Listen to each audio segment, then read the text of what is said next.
نحمدہ و نصلی علی رسول الکریم بسم اللہ الرحمن الرحیم رب اشرح لی صدری ویسر لی امری واحلل عقدۃ من لسانی یفقہوا قولی صدق اللہ العظیم۔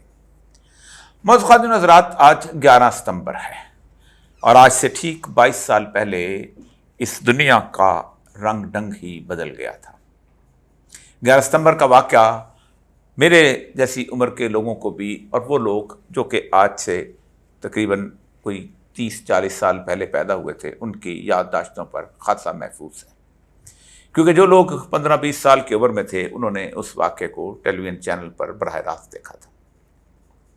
کہا جاتا ہے کہ جن لوگوں نے بھی امریکہ کے ان 2 ٹاورز پر حملہ کیا تھا، انہوں نے خاص طور پر جان بوجھ کر اس لیے کیا تھا کہ تاکہ پوری دنیا جو ہے اس کو ایک میڈیا ایونٹ کے طور پر لے۔ پاکستان کے اندر اس کی جو کیفیت تھی وہ بہت عجیب و غریب تھی۔ شاید ہی کوئی پاکستانی ایک ہو کہ جو اس ٹاور کے گرنے پر پوری امریکی قوم کے ساتھ ہمدردی کا اظہار کرتا ہو۔ ہر کوئی اسے ایک ایسی تماشا گاہ سمجھ رہا تھا جس کے اندر ایک بہت بڑی مقتدر قوت کا ایوان جو ہے وہ گر رہا ہے۔ لیکن صرف چند گھنٹوں کے بعد دنیا بالکل ہی بدل گئی۔ جنرل محمود اس وقت پاکستان کے ISI کے سربراہ تھے، اور پاکستان نے انہیں ISI کے سربراہ کی حیثیت سے جارج ٹیننٹ CIA کے سربراہ کے پاس بھیجا تھا کہ چونکہ ہمیں کسی قسم کی کوئی امداد نہیں مل رہی تو ہمارے لیے آئی لیول یعنی انٹیلیجنس لیول کے اوپر کوئی لابنگ کرو تاکہ ہم امداد حاصل کریں۔ ہمارے ہیلی کاپٹرز کے پرزے ختم ہو چکے ہیں، ہمیں نہیں مل رہے، ہمیں اس کے ساتھ ساتھ ٹینک ہمارے نہیں چل رہے۔ تو جنرل محمود 2 دن پہلے جارج ٹیننٹ کے دفتر سے مایوس واپس آ چکے تھے، لیکن اس دوران 9/11 ہو گیا۔ اور پھر خود جنرل محمود کہتے ہیں کہ جب میں اگلے دن یعنی 12 ستمبر کو CIA کے ہیڈ کوارٹر لیگلے میں وہاں گیا تو جارج ٹیننٹ جو انتہائی بلند قد کا آدمی تھا، وہ جب مجھ سے ملا تو اس کی آنکھوں کے آنسو ٹپ ٹپ میرے کندھوں پر گرے۔ تو مجھے اس کا اندازہ ہوا کہ یہ کچھ ایسی حرکت ہے، جو ایسی سازش ہے کہ جو شاید CIA کے بھی وہم و گمان میں نہیں تھی کہ ان کے ساتھ ایسا کچھ ہو جائے گا۔ اس زمانے میں بہت ساری تحقیقات ہوئی تھی، 9/11 کمیشن بھی بنا تھا، لیکن پروفیسر ڈینڈی کی جو تحقیق ہے وہ سب سے اہم تھی، جس پر میں نے اس زمانے میں کالم بھی لکھا تھا۔ پروفیسر ڈینڈی کہتا ہے کہ یہ جو واقعہ ہے، اس واقعے کے اندر نیو یارک کے اندر جہاں آلریڈی چاروں طرف کوئی بلڈنگ 60 منزلہ ہے، کوئی 70 منزلہ ہے، کوئی 90 منزلہ ہے، ان کے درمیان اس طرح جہاز اڑانا ایک انسان کے بس کی بات نہیں ہوتی۔ یہ الگ بات ہے کہ کمپیوٹر جو ہے وہ اگر اس کو آپریٹ کیا جائے تو وہ اس کو بڑے آرام سے اس کو کمپیوٹر آپریٹ کر کے اس کو لے جایا جا سکتا ہے، کیونکہ انسان کہیں نہ کہیں کسی نہ کسی جگہ پر خوف زدہ سا ہو جاتا ہے اور اس کے نروز جو ہیں وہ اس کا ساتھ نہیں دے پاتے۔ اس کے بقول ہوا یوں کہ پورے کا پورا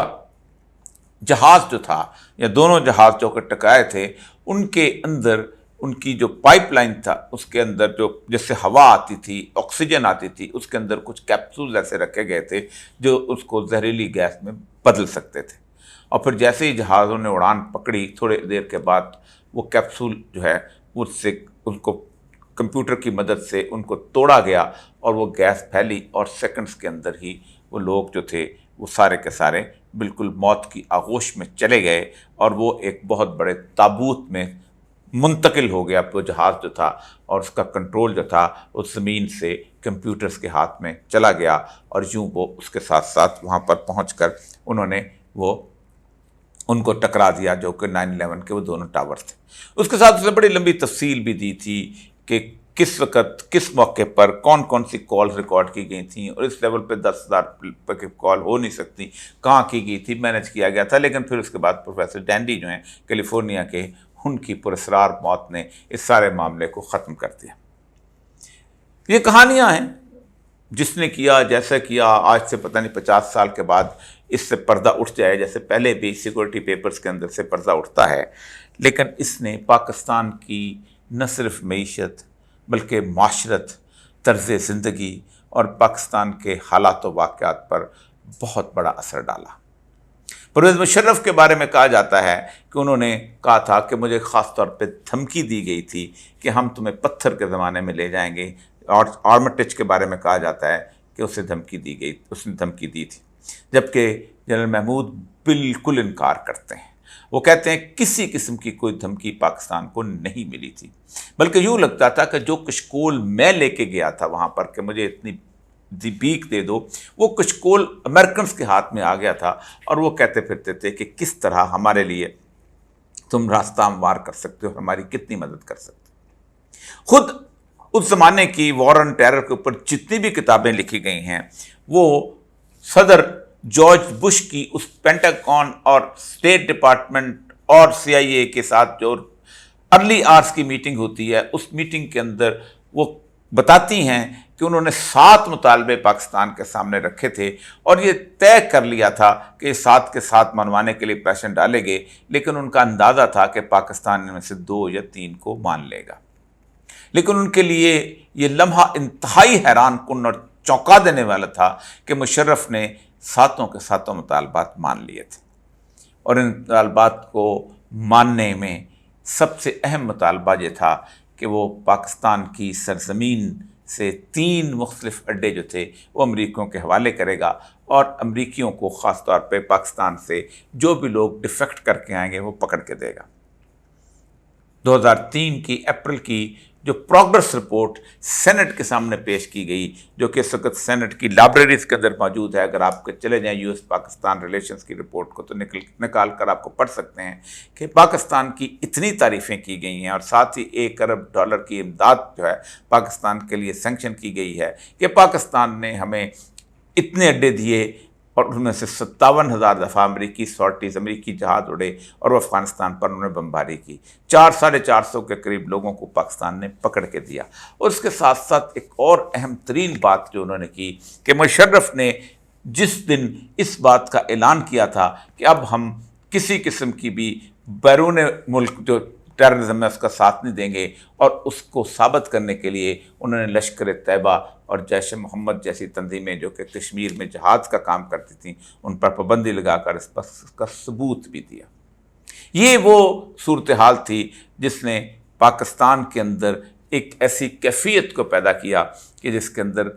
وہ عوام جو کہ ایک لمحے کے لیے بھی امریکہ کی جنگ نہیں لڑنا چاہتے تھے، ان پر یہ جنگ مسلط کر دی گئی۔ پھر ہوا کیا؟ ہم نے 75,000 لاشوں کی قربانی دی۔ ہم نے جنوبی وزیرستان، شمالی وزیرستان، فاٹا، کون سا علاقہ ہے کہ جہاں پر ہم نے ان ساری معاملات کے اندر امریکہ کی جنگ کو اپنے اوپر سوار کیا۔ یہ صورتحال ایک بہت طویل کشمکش کی علامت ہے، لیکن اس کے پردے کے اندر امریکہ نے مشرف کے ذریعے ایک اور کھیل کھیلا۔ اس نے پاکستان کی تمام تر اخلاقی اقدار پر حملہ کیا، اور پاکستان کو ایک سیکولر لبرل ملک بنانے کی پوری جدوجہد کی گئی۔ پاکستان میں جس کا آغاز میراتھن ریس سے ہوا، اور پھر اس کے بعد آہستہ آہستہ یہاں کالجوں، اسکولوں، باقی جگہوں پہ اسلام کے ان کی تمام تعلیمات کو یوں کھرچ کر اس نام پہ نکال دیا گیا کہ اس سے فنڈامنٹلزم ابھرتا ہے، اور اس سے شدت پسندی پیدا ہوتی ہے، اور شدت پسندی سے پھر آگے دہشت گردی جنم لیتی ہے، اور یوں اسلام کا نام ایک ایسا نام بن گیا کہ جس کے ساتھ وابستگی صرف اور صرف ٹیرر اور اس کے ساتھ شدت پسندی اور دہشت گردی کے علاوہ کچھ نہیں تھی۔ اس دوران بہت ساری آوازیں بھی آتی رہی ہیں، لیکن سیاسی سطح پر ایک ہی آواز گونجی تھی، اور وہ آواز عمران خان کی آواز تھی۔ دنیا جانتی ہے کہ 10 ڈاؤننگ اسٹریٹ کے سامنے جس لیڈر نے پاکستان سے جا کر اور وہاں پر مظاہرہ سٹیج کیا تھا ڈرون حملوں کے خلاف، وہ وہی شخص تھا۔ اسے طالبان خان کہا گیا۔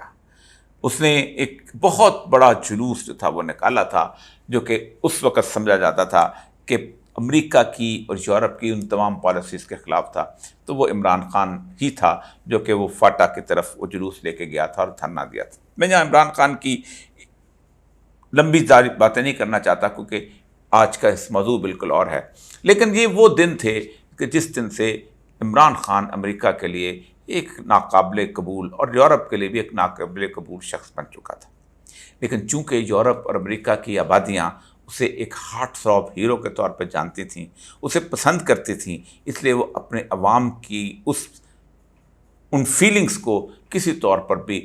اس کو پیچھے نہیں رکھ سکتے تھے، اگنور نہیں کر سکتے تھے، اس لیے عمران خان کے ساتھ وہ کھل کر سامنے نہیں آئے۔ البتہ دبے دبے لہجوں میں اور پریس کے اندر عمران خان کی کردار کشی مستقل اور مسلسل ہوتی رہی۔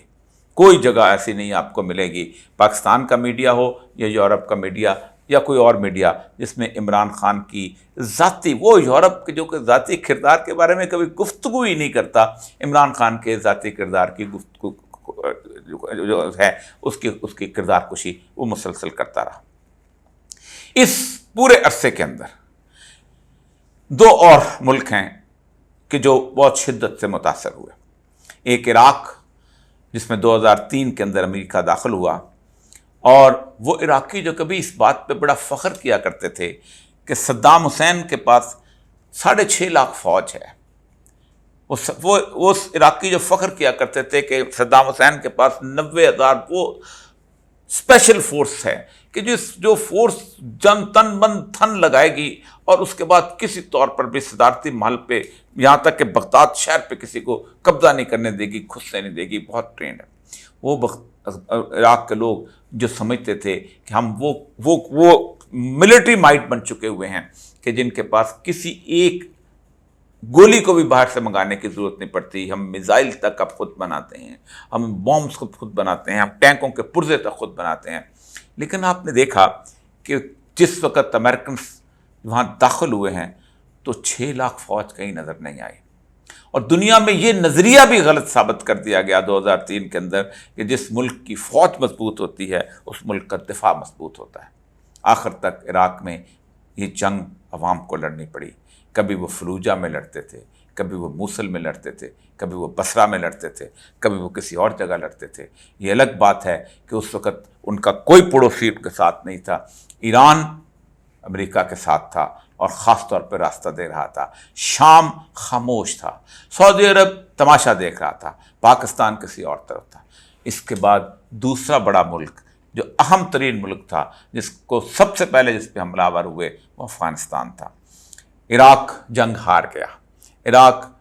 14 لاکھ لوگوں کی قربانی دینے کے بعد آج امریکہ کی کالونی بن گیا، لیکن اس کے مقابلے میں افغانستان تھا۔ افغانستان میں صرف 60,000 مجاہدین تھے۔ یہ 60,000 مجاہدین 48 ممالک کی افواج کے سامنے کھڑے ہوئے۔ عراق میں صرف 2 ممالک گئے تھے، ایک امریکہ اور دوسرا برطانیہ، کیونکہ یونائٹڈ نیشنز نے ان کو کسی قسم کی کوئی منظوری نہیں دی تھی کہ تم حملہ کرو، لیکن افغانستان پر اقوام متحدہ کی قرارداد کے تحت اجازت دی گئی کہ دنیا بھر کے غنڈوں جاؤ اس ملک پر حملہ آور ہو جاؤ۔ اب صورتحال یہ بنی کہ 2013 کے لگ بھگ امریکہ کو یہ یقین ہو گیا تھا کہ اب ہم یہ جنگ ہار چکے ہیں، اور امریکہ جو ہے اس کے اخبارات جو تھے وہ بتانے لگ گئے تھے کہ ہم مزید اگر یہاں رہے تو ہمارا اتنا بڑا نقصان ہو جائے گا۔ 22 امریکی سپاہی ہر روز خودکشی کرتے تھے، 22 امریکی سے CNN کی ہیڈ لائن بنی 2012 کے آس پاس۔ اس کے بعد تقریباً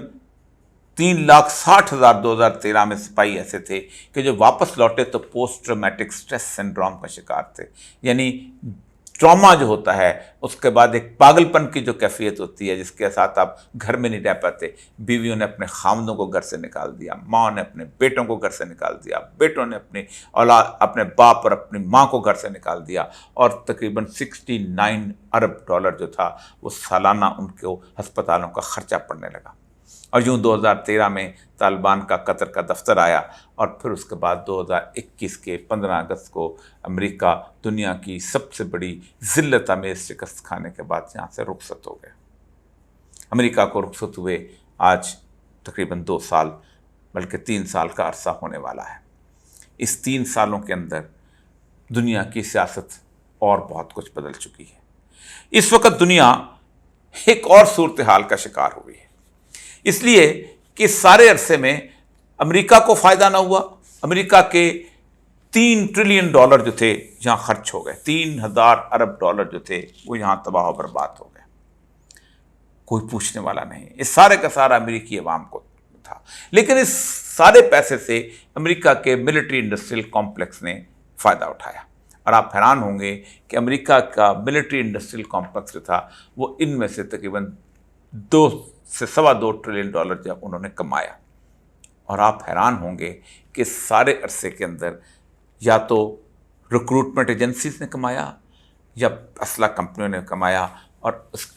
کا خمیازہ جو تھا وہ امریکی عوام نے بھگتا، جن کا قرضہ جو تھا وہ $15 ٹریلین سے $19 ٹریلین تک بڑھ گیا، بلکہ اب تو اس سے بھی زیادہ ہوتا چلا جا رہا ہے.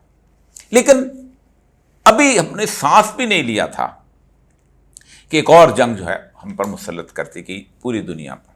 اور وہ جنگ تھی یوکرین کی جنگ. اس جنگ سے تقریباً 1.25 سال پہلے دسمبر 2019 کو پینٹاگون نے اپنا کنٹینمنٹ آف چائنا کا جو ہے وہ ایجنڈا دیا، اور اس نے کہا کہ چائنا جو ہے ایک ریگریسو فورس ہے، ایک پیچھے طرف لے جانے والی فورس ہے، اس کا ہم نے مقابلہ کرنا ہے. اور دوسرا انہوں نے یہ کہا کہ روس جو ہے یہ ایک ریجوینیٹڈ ملائن ایکٹر ہے، اس کے طور پہ سامنے آیا ہے.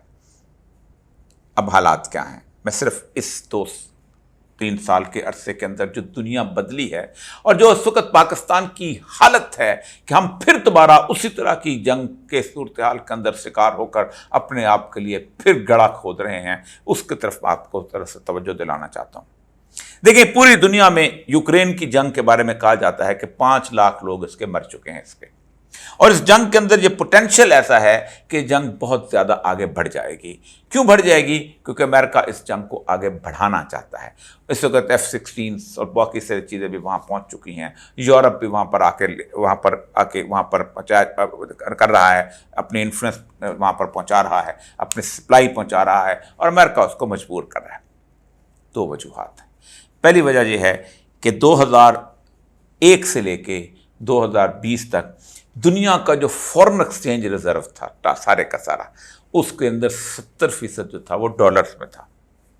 اب 2020 اور 22 کے پاس یہ 55 سے 56% پہ آ کے رہ گیا ہے، جو امریکہ کے لیے بہت بڑا نقصان دہ بات ہے، کیونکہ امریکہ کا $1 ٹریلین جو ہے وہ باہر پڑا ہوا ہے، اور وہی امریکہ کے لیے بیسیکلی کمائی کر کے لے کے آتا ہے. ہیلی کلنٹن نے لکھا تھا the people who believe that the strength of America lies inside America are fools، کہ امریکہ کی طاقت امریکہ کے اندر ہے، وہ بالکل بھولے ہیں، وہ نہیں جانتے کسی صورتحال. اس یوکرین وار کے ساتھ دوسری اہم ترین بات کیا ہوئی کہ $300 بلین امریکہ کے پاس پڑا ہوا تھا رشیا کا، جس کو انہوں نے فریز کر کے رکھ دیا. اس نے پورے کا پورا ایک شفٹ پورا کا پورا لے کے آ گیا پوری دنیا کے اندر. شفٹ کیا ہوا کہ دنیا میں 3 بنیادی چیزیں ہیں کہ جن کی بنیاد پر پوری دنیا کی سیاست اور سیادت اور اکانومی اور سیکورٹی سب کچھ چلتا ہے. Number 1، security paradigm. آپ پوری کی پوری دنیا کے اندر آپ کے پاس فورسز کتنی ہیں، طاقتیں کتنی ہیں، میزائل ٹیکنالوجی کتنی ہیں، باقی چیزیں کتنی ہیں. اور نمبر 2، اکانومی مین ہے اس کے اندر. اور نمبر 3، اس کے اندر آپ کی ٹیکنالوجیکل ایڈوانسمنٹ کیا ہوتی. اب $300 بلین کے فریز ہونے کے بعد کیا ہوا کہ دنیا میں اب وہ چیز جو کہ ڈالر کی تھی کہ اب ڈالر جو ہے اس کے اندر کسی قسم کی بچت کرنا جو ہے وہ سیف نہیں رہ گیا. اس نے لوگوں کو تھرا کے رکھ دیا. امریکہ نے سب سے پہلا کام یہ کیا کنٹینمنٹ آف چائنا میں کہ چائنا کو ٹیکنالوجی ہے اس کو پہنچانے اس کا جو تھا اس کو روک دیا، اور کہا کہ کسی طور پر بھی ان کو جدید ٹیکنالوجی جو ہے وہ اس طرح کی نہیں دی جائے گی. دنیا میں چائنا اور روس نے پھر ایک اور راستہ نکالنے کی کوشش کی کہ ہم کس طرح ڈالر سے علیحدہ ہو کر اپنے آپ کو لے کے چلتے ہیں. 75 سال روس اور اس کے تمام ہمارے ملک جتنے بھی تھے، کمیونسٹ بلاک جتنا بھی تھا، وہ ڈالر کے بغیر کاروبار کرتا تھا، اور بہت شاندار اکانومی جو تھی وہ لے کے آتے تھے. وہ تو الگ بات ہے، وہ ایک بہت بڑی وجوہات کا معاملہ ہے جس کی وجہ سے وہ آگے نکل آئے تھے. لیکن معاملہ یہ ہے کہ اس ڈی ڈالرائزیشن سے ہوگا کیا. اب ڈالر سے نکلتے ہوئے لوگ جو ہیں، اب ظاہر بات ہے اس وقت تقریباً 70% کے بجائے 17% لوگ جو ہیں وہ ڈالر سے باہر نکل رہے ہیں. اس کی بنیاد کے اوپر ہوا یہ ہے کہ امریکہ اپنے آپ کو دوبارہ کسی طور پر مضبوط کرنا چاہتا ہے. یہی وجہ ہے کہ ہمارے پڑوس میں G20 کا بہت بڑا سیمینار ہوا ہے، اور اس میں بھارت جو ہے وہ اس کا ہوسٹ ہے۔ وہ ملک جس سے ہم کبھی لڑائیاں کرتے تھے، ہم سمجھتے تھے ہم ہندوستان کو تباہ و برباد کر دیں گے، اب وہ اس G20 کے گروپ میں آ گیا ہے جن لوگ ممالک سے ہم قرضہ لینے جایا کرتے تھے، قرضہ لینے جاتے ہیں، مستقل جاتے چلے جاتے ہیں۔ ہماری فورن پالیسی کا لیول یہ ہے کہ اس دوران ہمیں سوچنا چاہیے تھا کہ ہمیں کس بلاک کے ساتھ ہونا چاہیے، لیکن چونکہ 1954 میں لیاقت علی خان سے لے کے بلکہ 1951 میں لیاقت علی خان سے لے کے آج تک ہمیں امریکہ کے در دولت پر جھکنے کی عادت ہو چکی ہے، اس لیے ہم کسی طور پر بھی اس پرانی دوستی چائنا کی اس کو بھی ہم بھول گئے، اور ہم نے کہا کہ نہیں، ہم اس سارے کام کو آگے لے کے بڑھتے ہیں۔ یوکرین کی وار بنیادی طور پر عمران خان کی تبدیلی کی سب سے بڑی علامت تھی۔ عمران خان کا وہ دکھ یورپ پہلے بھی نہیں بھولا تھا، امریکہ پہلے بھی نہیں بھولا تھا، اس کے ڈرون کے پالیسیز پہلے نہیں بھولے تھے۔ انہیں ایک مطیع فرما بردار آدمی چاہیے تھا، اس لیے عمران خان کو وہاں سے نکال دیا گیا، اور پھر پاکستان کا پالیسی شفٹ شروع ہوا۔ پاکستان کے ایک جنرل باجوہ صاحب نے باقاعدہ یوکرین کی وار کی حمایت کی اور یوکرین کا ساتھ دینے کا اعلان کیا، جبکہ پرائم منسٹر کسی اور طرف جا رہا تھا۔ اس کانفلکٹ کے اندر جو صورتحال پیدا ہوئی، اب صورتحال یہ ہے کہ ڈالر جو ہے اس کے بارے میں چائنا، روس، افریقن ممالک مکمل طور پر سوچتے ہیں کہ اب ہم کسی طور پر بھی ڈالر میں تجارت کرنا ہمارے لیے سیف نہیں ہے،